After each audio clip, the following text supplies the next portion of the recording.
The Scottish Rite of the Mother jurisdiction, on the other hand, retained, reinforced, and expanded both goals, societal and spiritual. Hence, we pursue in daily living the virtues of morality, charity, and patriotism. But we also search for an ultimate mystic union with the deity, and for that purpose we reveal and apply in our degrees from the 4th to the 33rd the ancient wisdom, esoteric knowledge that comes to us over long, drifting centuries. Our Scottish Rite, therefore, delves deeply into philosophy and metaphysics, but we square this with the miracles of modern science. For example, in my book, Emergence of the Mystical, I correlate our Scottish Rite mission and modern science, and I show that they are compatible companions. Throughout all history, there have been examples of extraordinary purposes of the mind. These have included and been repeated in different forms, metaphors that derive from what we know as wisdom of the ancients. The powers, forces, and energies can be discovered if we search deeply enough.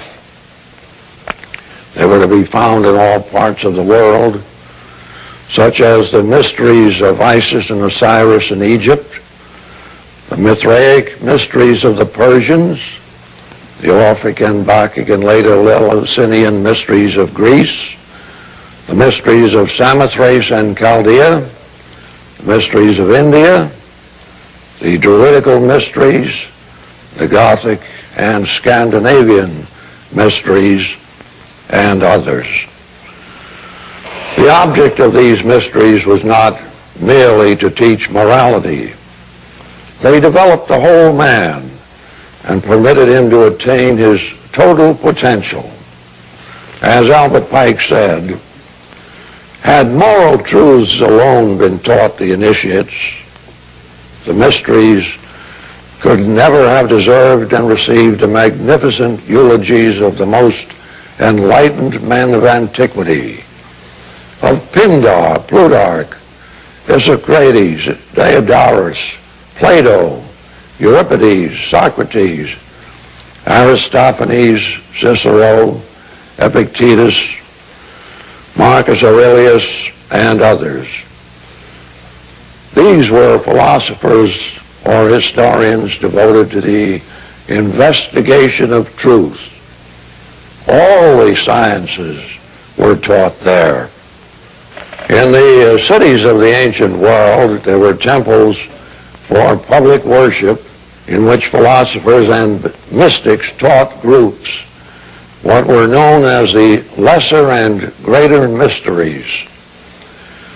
They imparted to their initiates the secret wisdom in sacred dramas and communications to those admitted as keys to wisdom for the doctrine of the one God, the resurrection of the eternal life, the dignity of the human soul, and union with the deity as reflected in the splendor of the universe.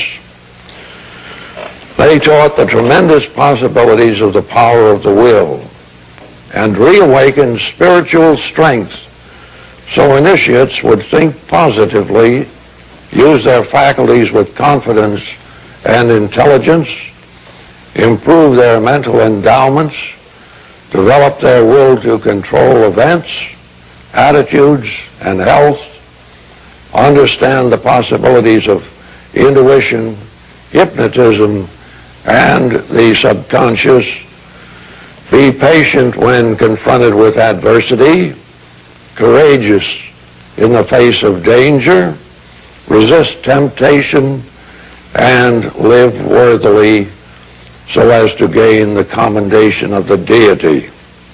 The ancient mysteries later fell into a perverted decline and were replaced with the ceremonial sorcery, incantations in lieu of divine magic. Also were filled with indescribable practices in the orgies of Bacchus. Some of the devout, few, succeeded in preserving from oblivion the secret doctrines. But more often along the line, the keys to esoteric knowledge were thrown over the hedge of time. Few aspects of mystic power are more fascinating or buried more deeply in esoteric teachings and symbols. Thus, it was accessible only to selected candidates who had gone through the fires of initiation and vows of secrecy. Certainly, a correct reception requires more than a confused mind.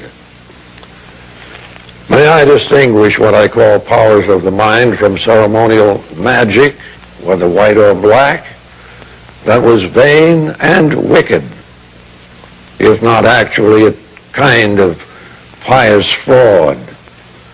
Those we wholeheartedly disapprove. The object of our inquiry rests upon far more solid ground.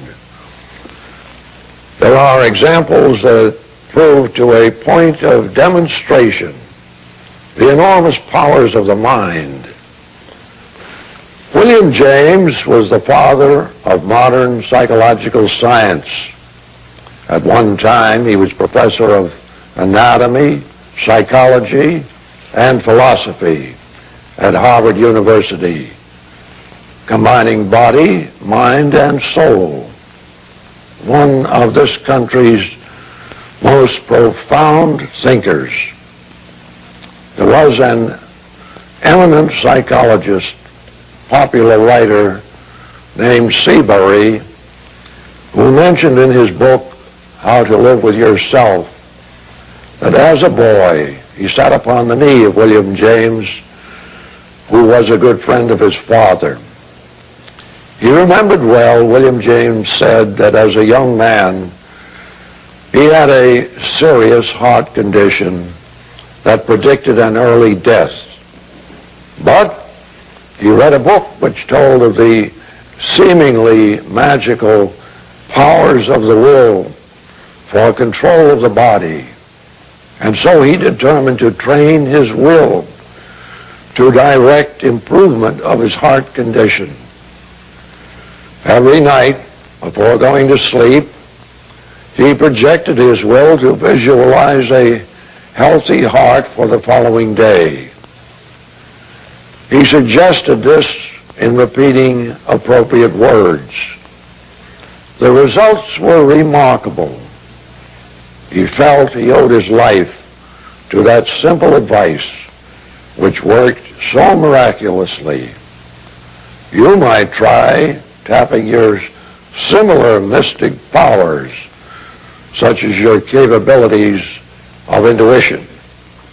The modern Scottish rite of the mother jurisdiction has found the keys to esoteric knowledge, and therefore it is the direct, true descendant and the survivor of the ancient mysteries.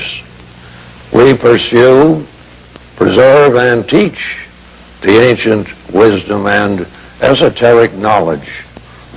That is why our house of the temple is replete and resplendent with artistic ornaments and priceless symbols. They reflect our mission to instruct men in the real science of being and to lead them up the stairway to perfection, to a realization of the true brotherhood of man and the fatherhood of God.